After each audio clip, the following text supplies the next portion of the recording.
subscribers, this is your Johnny.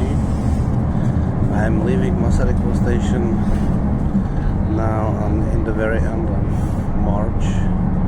You can see the actual progress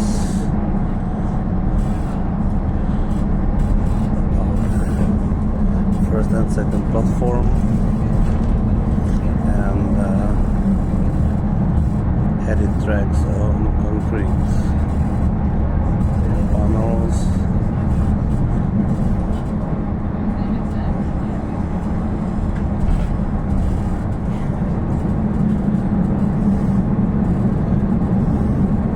It looks really good. So I think we can very soon, in 1 or 2 months, have this open.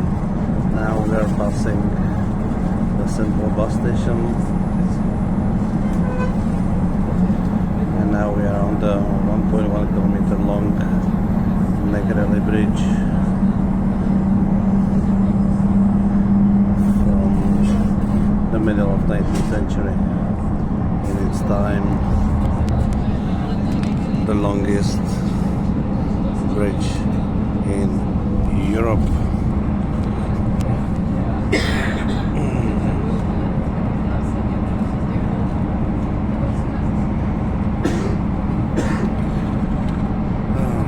Don't forget to check my e-shop tojedeshmoje.cz with a lot of things for joy, name days, birthdays, bad days or good days, and also check my second YouTube channel, Master of Cooking Disaster. Have a good day, your Johnny.